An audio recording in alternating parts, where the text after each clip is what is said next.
Hi, so let's chat about emotional and social development in late adulthood. All right, so we're on slide 12. So this is typically a time of peace and contentment.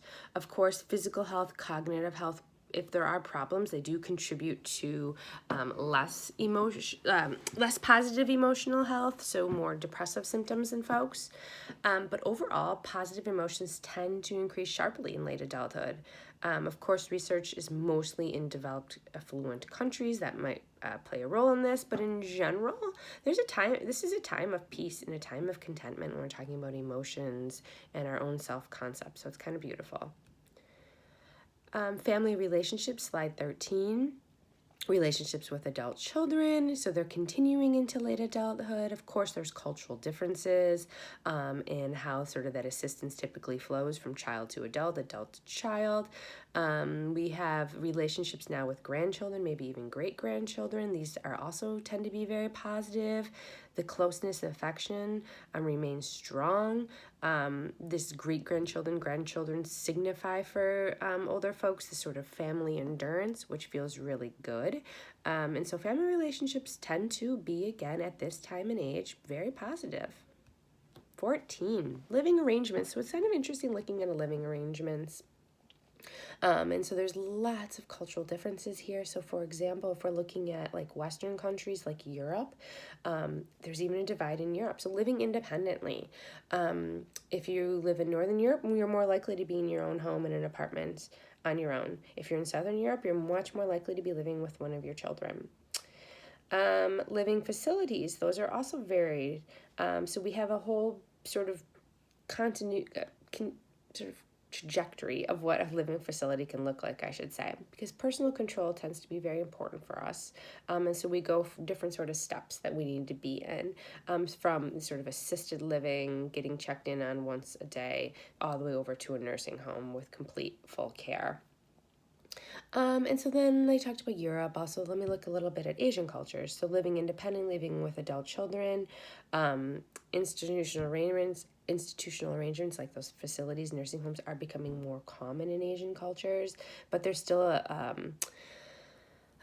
what's the word I'm looking for?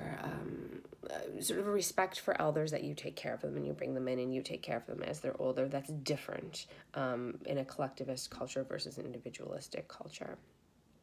Love and sexuality, 15, so interesting. Again, marital satisfaction, remember the U it makes. We're at our peak on the other end. Of course, if you think about it, divorce sort of would have weeded out and leaving sort of the strongest marriages left, so maybe why we're also very happy. Of course, we have fewer daily responsibilities, just less stress in general. We can do leisure activities together. We can solve our disagreements much more in a calm way as we're older. But other things happen with love and sexuality. Marital satisfaction may be at its peak, but also we do lose our spouse during this time. So widows are more common than widowers. But if we lose a spouse, there's obviously loneliness, depression that follows that sort of loss. And we know that for a recovery, or for a speedier recovery, that social contact is so important to reduce that isolation feeling. Sexuality. So the desire still persists in the majority of persons aged over 65 to take part in sexual activity or sexual behavior. Of course, the expectations of sexual behavior the expectations differ culture by culture. That activity does really rely on partner availability, on physical health and physical health availability. With some assistance, some problems can be correctable, but, the desire does persist, but we have to look at health and if we're able. Work and retirement, 16, slide 16. Okay, retirement, this concept's relatively new. Median age is about 60 to 63. Obviously, our longer life expectancies are increasing our retirement age. And we have to look at, how does that process look? How do we decide when we're going to retire? And so there's obviously impacted by things like finances. Can I afford to do it? Where's my physical health? Am I really sick? Am I healthy? What does that look like? And then job satisfaction. Do I love my job or do I dread going to my job? These are going to make a difference in when you're going to retire. We do see that people who are most satisfied with their retirement are ones who have good health and ones who have money to do that. Most 3/4 of people are adjusting fine to their retirement. A fourth of people, a quarter of people do have major trouble adjusting to that lifestyle change.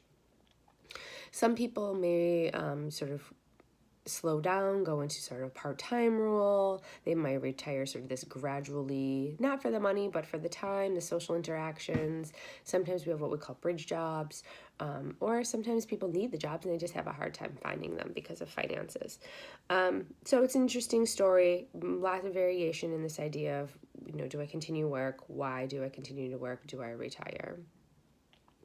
When we're looking at life outside of work, we're retiring now, we're at home, right? We have much more time for these leisure activities, to be involved in our religious community or just our community in general and be civically engaged. We have this increased time to spend on our previous interests. If we're able and we want to, we have increased time to travel and the funds to do that. We can do things that aren't demanding anymore. And also it's kind of interesting, and I mentioned this, that these cognitively challenging activities are really gaining popularity. So you see a lot more apps and materials and classes and workshops on sort of cognitive exercising.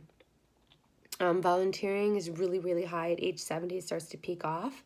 But there's this generativity that I think fuels older folks about enhancing the well-being of the younger generations, trying to help social well-being. And in fact, when seniors go out and do that, it actually enhances their own well-being. So high civic involvement is good for community and for our seniors.